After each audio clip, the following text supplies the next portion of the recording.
Buenas. Bienvenidos a Probabilidades y Estadística número 72. En los últimos videos lo que estuvimos haciendo es un fuerte repaso de todos los ejercicios que fueron suscitando a medida que fuimos dando las clases.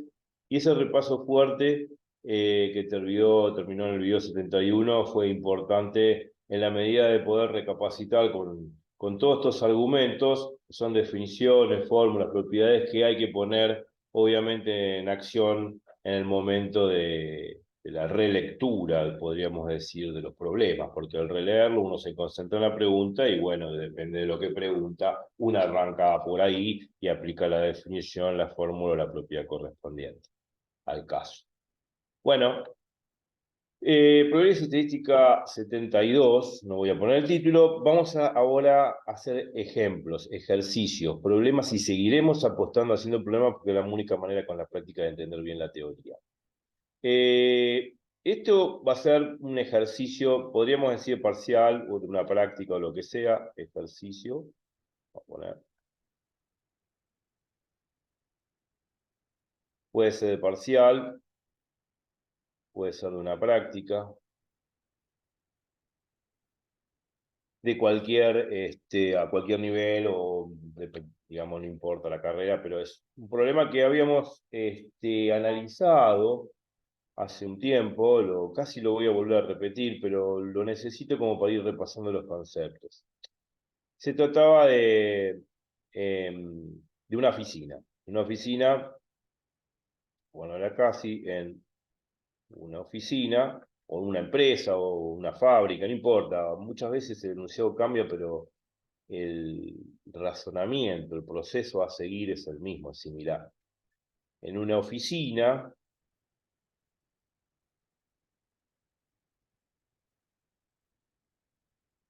eh,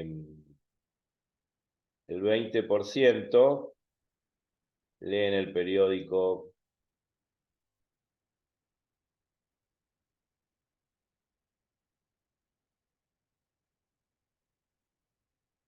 A. Es un típico problema de guía, es un clásico. 20% leen el periódico A.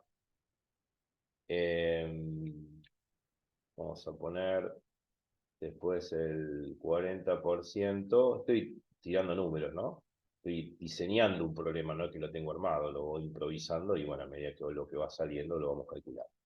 40% lee el periódico B, por llamarlo D.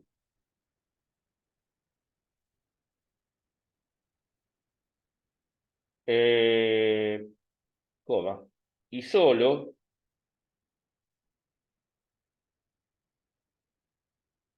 el 5%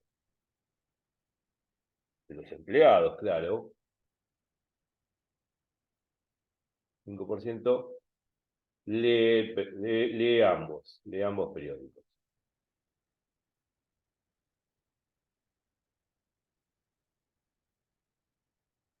Bueno, ya con este enunciado podemos hacer muchas preguntas. O sea, de cálculos de probabilidades, claro. Entonces, primera pregunta, bueno, pongamos. Eh, Pregunta A. Vamos a poner acá así. Vamos a poner las preguntas acá al costado, pero así tenemos lugar de espacio.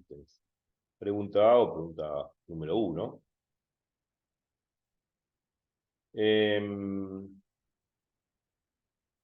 Bueno, antes de poner el punto A, vamos a poner, se elige una persona al azar.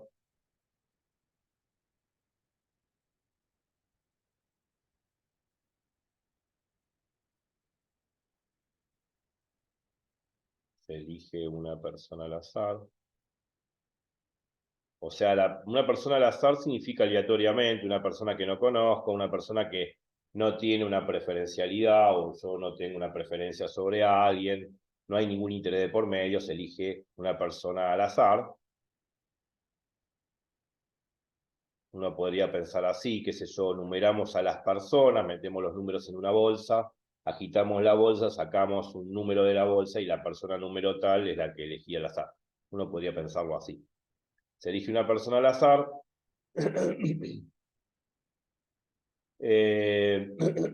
coma, calcular.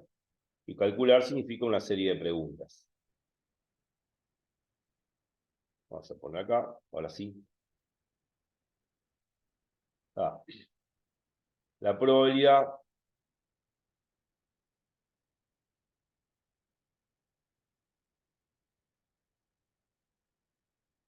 de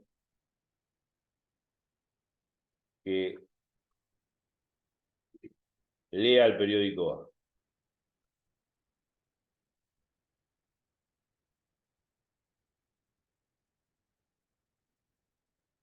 B. Siempre atento a los enunciados, leer, releer. Lo mismo, vamos a poner idem. La marquita significa idem. Lo mismo, pero que lea el periódico B. C. Probabilidad idem de que lea ambos periódicos.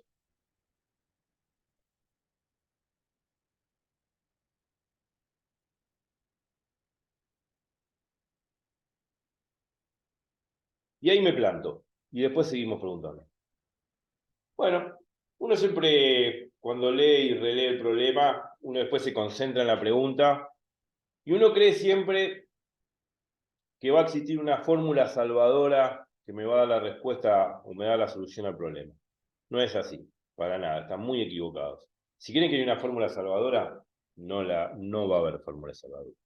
Ustedes van a tener que razonar el problema, se van a concentrar en la pregunta, depende de lo que pidan la pregunta, bueno, aplicarán la definición propiedad correspondiente, y muchas veces, siempre, al releer el problema, conviene esquematizar el problema a través de diagramas de conjuntos, que son los diagramas de Venn. No siempre se esquematizan con diagramas de Venn los problemas, dependiendo de qué problema sea. Por ejemplo, cuando se trata de problemas así, 20% de tanto, un 40% de tal otro, de otro conjunto, como lo que estamos leyendo, este tipo de problemas sí se hace diagrama de Venn, como para entender bien qué es cada cosa y qué es lo que me está pidiendo y cómo procesar la pregunta, cómo poder conducirnos hacia la respuesta de lo que nos están preguntando. Y muchas veces no son con diagramas de Venn, que son esos típicos problemas de sucesos condicionados, ¿no? Donde hay que utilizar probabilidad condicional y aparecen obviamente las leyes de Bayes, la primera ley de Bayes y la segunda ley de Bayes. Ese tipo de problemas no tiene una diagramática a través de conjuntos. Ahí no tengo que hacer diagramas de Venn, ahí no lo puedo procesar con diagramas de Venn. Ahí lo tengo que procesar, por otro lado, con álgebra de conjunto, como lo hemos hecho en varios videos, véanlos, repásenlo, y donde termina siendo por ahí la primera ley de Bayes, que es la probabilidad total, o termina siendo la segunda ley de Bayes. Depende, en el caso que me pida una probabilidad condicional, claro. Depende de lo que me esté pidiendo, pero cuando se tratan de sucesos condicionados no hay que hacer diagrama de Venn. En este tipo de problemas donde me da el porcentaje de un conjunto, el porcentaje de otro conjunto, y no me pide probabilidades condicionales, cuando no me pide probabilidades condicionales, puedo hacer una diagramática de conjuntos, diagramas de Venn, para intuitivamente razonar el problema. Ahora, si en alguna pregunta llegase a aparecer, por ejemplo, calcular la probabilidad que lea el periódico A sabiendo que es mujer, o al revés, la probabilidad de que sea mujer sabiendo que lee el periódico A. Bueno, cuando anteponen el adverbio sabiendo o se sabe, ya lo hemos repetido miles de veces en los videos, significa que estamos en presencia de una probabilidad condicional. Y si hay probabilidad condicional, no hay que hacer diagramas de Venn, no se razona con diagramas de Venn, se razona en forma de conjunto, con álgebra de conjunto, como lo hemos hecho en muchos videos. Repasen los videos anteriores, por favor. Bueno, un repaso a la ligera de lo que hay que hacer. Bueno, pero vamos a procesar, en definitiva, la primera pregunta. Ya sabemos que en una oficina hay 20 personas que leen el periódico A, 40 leen el periódico B, y solo el 5% lee ambos periódicos. Se elige una persona al azar, calcula la probabilidad de que lea el periódico A. Entonces, yo te pregunto a vos, ¿cómo calculamos la probabilidad de que lea el periódico A? Está bien. Yo dije que intuitivamente siempre conviene hacer diagramas de Venn o diagramas de conjuntos. Y eso es muy útil a la hora de razonar. O sea, a ver, siempre cuando nos dan porcentaje de conjuntos, razonar con diagramas de Venn. Lo voy a hacer acá al costado para no ocupar espacio. Siempre una tiene que hacer dos dibujitos. A y B. Estos son el conjunto de personas que leen el periódico A. Este es el conjunto de personas que leen el periódico B. Y se supone que hay un universo de personas. El universo de personas es... ¿Quién es el universo de personas acá? Son todas las personas que habitan la oficina, que son los empleados de la oficina. Todavía no caracterizamos el sexo, si es hombre o mujer. Pero la cuestión es que este es el universo. La U es universo, significa el total de personas que hay en la oficina. Y es universo porque fuera de él no me interesa nada. El universo es la oficina con esas personas y lo que hay fuera de la oficina no me interesa. No me interesa en absoluto. Por eso se llama universo, porque es la totalidad de los casos que a mí me interesan calcular probabilísticamente. Bueno, el universo contiene las personas que leen el periódico A, las personas que leen el periódico B, las personas que de alguna manera acá en el medio esta, eh, esta ojiva que hay acá, o esta hoja que hay acá, es donde se encuentran ambos conjuntos, que son los elementos que tienen en común A y B, o sea, no es otra cosa que la intersección, A intersección B, o sea, todo el conjunto de personas que leen el periódico A y el periódico B. Bueno, y todo este conjunto es el conjunto A que leen las personas que leen el periódico A, este es el conjunto de personas que leen el periódico B, bueno, ya sabemos distinguir cada conjunto. Una vez que hacemos esa diagramática que nos sirve intuitivamente para razonar, concentrémonos en la primera pregunta. ¿Cuál es la probabilidad de que al elegir una persona al azar lea el periódico A? Pregunta. Yo te pregunto a vos. ¿Quién sería dentro de este conjunto el conjunto de personas que lee el periódico A? Todo lo que es el Claro, círculo de A. muy bien, muy bien. Todo lo que sabe, perfecto. Todo este globo, Claro, todo el circulito. el circulito, es el conjunto de personas que leen el periódico A. Listo. Bueno, entonces vamos a calcular la probabilidad. Vamos a poner acá punto A. La probabilidad de elegir una persona que lea el periódico A. Así se define. Entonces, ¿cuánto vale esto? Uno siempre trata de razonar con diagramas de Venn, con diagramas de conjunto. Ya distinguimos que el globo este, que es el globo que define el conjunto A, es el conjunto de personas que leen el periódico A, lógicamente. Obvio, obvio.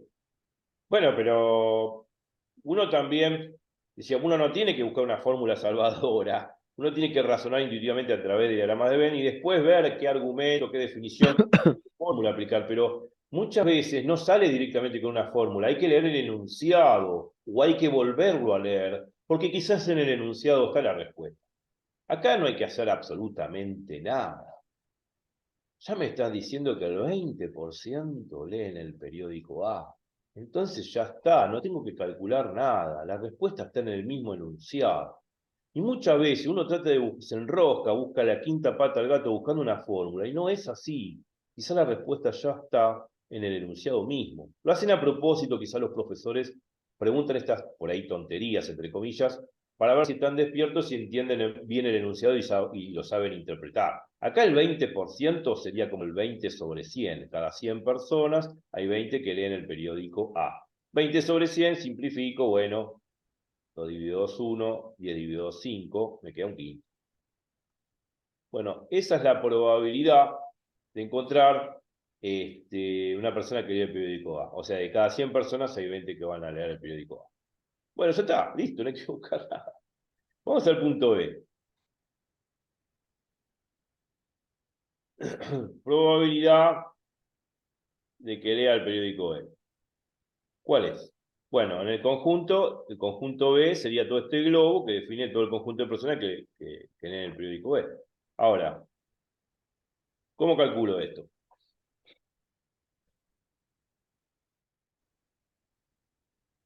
Uno siempre tiene que releer el enunciado también, ¿no? Porque quizás no siempre sale por una fórmula. Y cuando en el enunciado no encuentro nada, lógicamente deberé razonarlo con algún argumento, con alguna definición, alguna fórmula, pero acá no le busquemos el pelo al huevo o la quinta pata al gato porque no es tan complicado. Si uno relee el problema, tácitamente ya está más o menos expresado cuánto es la probabilidad de elegir una persona que lea el periódico B. ¿Cuánto sería este valor? ¿Cómo lo calcularías? 40/100. 40/100, el 40%. O sea, por eso no siempre hay una fórmula que define las cosas. Por ahí es más fácil de lo que uno cree. Acá divido por 2, y acá me queda 2/5, y divido 5. Bueno, listo. 2/5. Y listo. Bueno, ya está. Vamos al punto C. ¿Cuál es la probabilidad que lea ambos periódicos? Significa que lea A y B. Acuérdense que la intersección es la conjunción gramatical en español, que es la I. Que dos cosas se cumplen a la vez o al mismo tiempo, o sea que lean al mismo tiempo ambos periódicos.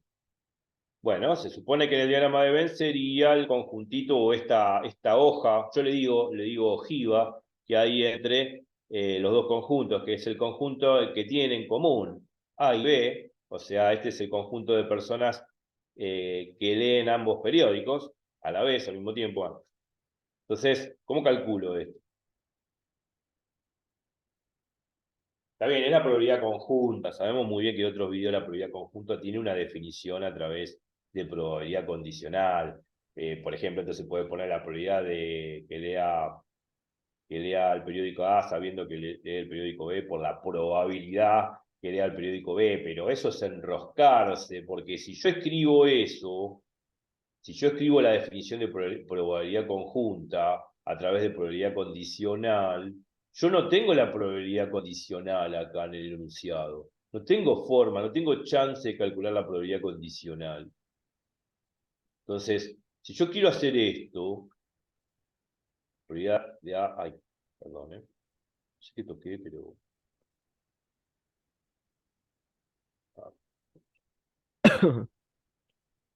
Ay, bueno. Si yo quiero hacer esto, aplicar la definición de probabilidad conjunta, que la probabilidad de A, sabiendo, esta línea significa sabiendo que lee el periódico B por la probabilidad que lee el periódico B. ¿Y quién es este individuo? Porque la probabilidad que lea el periódico B ya sabemos que es 2/5, ya lo calculamos recién. Pero ¿quién es este individuo? La probabilidad de que lea A sabiendo que lee el periódico B. ¿Cómo calculo esa probabilidad? Imposible. Entonces no es un buen camino aquí. Esto se calcula fácil, ya lo dice el enunciado, el 5% leen ambos periódicos. Y si es el 5%, es 5/100. Que después haga la cuenta es otra cosa. Simplifico, 1/20 y se terminó. O sea, es poco probable de que, lea el periódico, que lean ambos periódicos. Un 5% es poco, cada 100 personas hay 5 que leen ambos periódicos. Y se terminó. Listo. Bueno, moraleja, no siempre todo sale por una fórmula. En el próximo video, en el 73, vamos a complicar. Y voy a tratar de hacer videos de 15 minutos para no ser tan extenso. Y en el próximo video sí vamos a hacer preguntas un poquito más severas, donde ahí ya no sale todo el enunciado, habrá que, si bien razonarlo intuitivamente a través de diagramas de Venn, y de ahí deducir alguna fórmula a través de los diagramas de Venn, y bueno, calcular lo que nos piden. Así que nos vemos en el video Probabilidades Sintéticas 73. No se muevan de ahí que viene lo mejor. Así que bueno, sigamos con las clases. Chau, chau.